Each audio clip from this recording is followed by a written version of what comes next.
McAvoy poked fun at The Bachelor's Colton Underwood on this week's Saturday Night Live, in a show called Virgin Hunk. The 39-year-old Scot played Dalton from Turd River, Colorado, who says there are a few reasons he could be a virgin, so just pick one and go with that. He adds that he's ready to find love with one of these rondos before he begins a seemingly endless cycle of dates with his bachelorettes.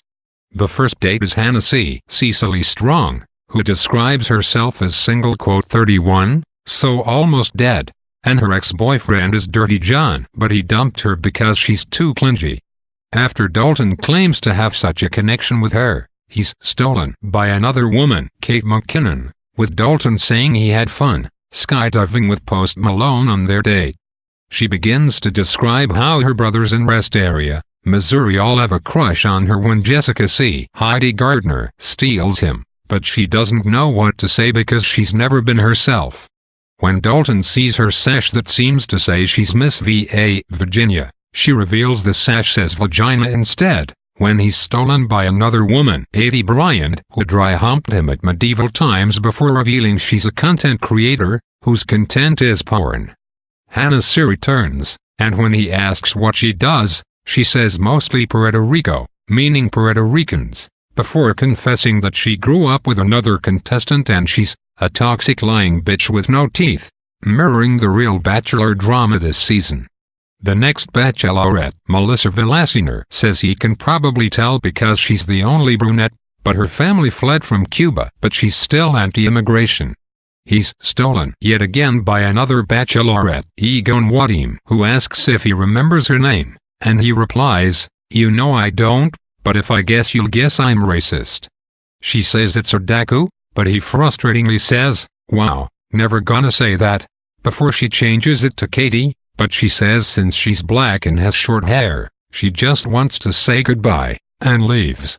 Bryant returns, more drunk, to discuss the saddest thing about her, which was either her awkward phase or when her mom combusted before McKinnon returns with a peach because she's from Georgia and a banana because of her knack for fellatio. Dalton confesses that he's not saving himself for marriage, but he's saving himself until the producers say so, when McKinnon confesses she's a virgin, which leads him to ask what's wrong with her before escorting her away as the sketch ends. The episode marked McAvoy's made his hosting debut on NBC's Saturday Night Live, where he didn't even mention his #1 box office hit Glass. Instead, he brought back his iconic character Mr. Tumnus from the 2005 adaptation The Chronicles of Narnia, The Lion, the Witch and the Wardrobe. Tumnus was McAvoy's breakout role 14 years ago, with the actor paying homage to the character in a peculiar way. She said that she runs an Etsy shop that sells vaginal tiz, but before the conversation continues, there's another knock at the door. Christine's friends Tova, Aidy Bryant, and Rebecca's, Kate McKinnon. He says that hundreds visit him every year, because he's become a sex symbol to a certain kind of woman, which he describes as a lazy Hermione. They all want to get it on, with Rebecca saying she wants to put her thumbness up her bumness, and they explain that they went on a last trip to England before they freeze their eggs. Sadly for this trio of ladies, Tumnus reveals he's spoken for by Edmund Alex Moffat, who asks if they want to stay for dinner. They politely decline and set off on their next journey, to find Neville Longbottom from Harry Potter as the sketch comes to an end. After a cold open that brought SNL icon Steve Martin back to Studio 8H as Roger Stone, James McAvoy opened the show with a monologue where he was wearing a traditional Scottish kilt. He went on about how kilts are very masculine in Scotland and he wears one because his calves are shredded, which he proves by lifting his leg. The 39-year-old actor also joked about how he's mistaken for Ewan McGregor, the other Scottish actor. He said that it's easy to tell the difference, because my eyes are blue, and he's got more money than me.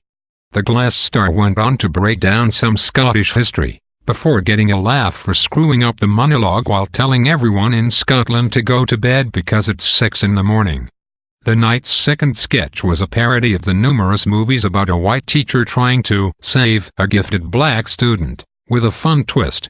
The sketch begins with McAvoy as the teacher, Mr. H, who comes into the hood to find his student Marcus, Chris Red, with Marcus telling him he's seen too many movies. Marcus starts running down the tropes of these movies, that he's going to tell him he's got potential and he's smart, but he humorously stops short of describing him as a genius.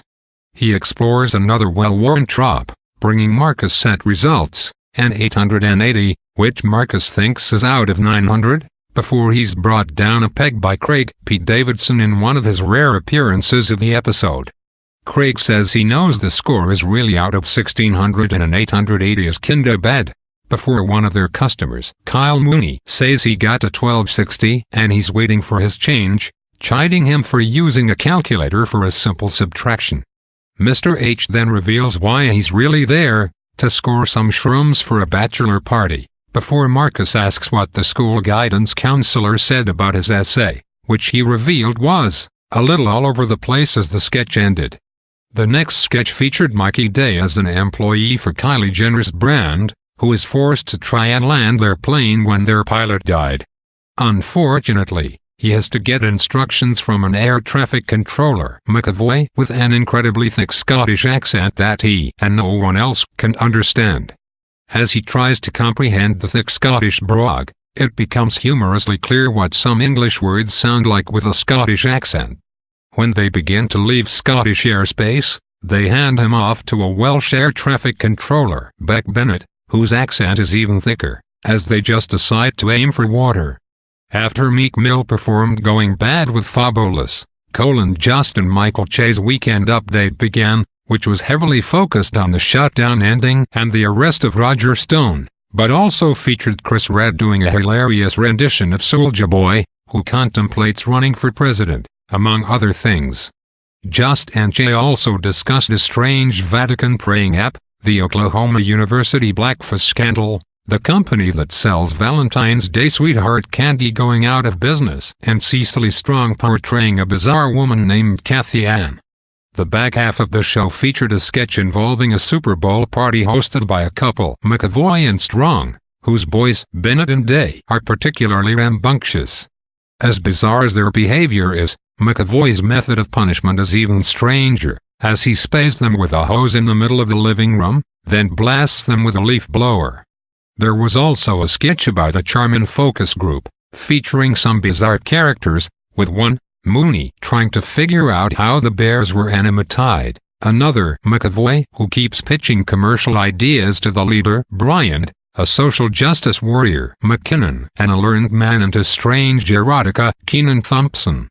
McAvoy showcased a number of different accents throughout the show, unveiling a Philly accent complete with Philadelphia Eagles shirt as he pitches sexually charged ads for the Bears, while McKinnon is ashamed the Bears are all white. The sketch comes to an end with Bryant's character shutting the session down, as McAvoy asks when they get their free charm in, because he needed it yesterday. There was also 2 music videotaped segments that aired during the episode. The first featured Leslie Jones, who didn't appear in any of the live segments, rapping about her home on the Upper East Side. The second featuring a crew of seemingly hardcore rappers, including the second and last appearance of Pete Davidson, who rapped about loving their dogs and bunnies. The final sketch seemed to be the only one that got the normally stone-faced McAvoy to crack, playing one half of a couple with Gardner, who had just returned from a trip to New Orleans. While they colorfully try to explain their trip, it's clear they have no idea what they were talking about, since one of their friends, Kenan Thompson, is actually from New Orleans and calls them out. It was also announced during this week's episode that the next new episode will be February 9th, with Halsey doing double duty as host and musical guest. There will be no new episode next week, February 2nd, with last month's Jason Momoa / Mumford & Sons episode airing as a rerun.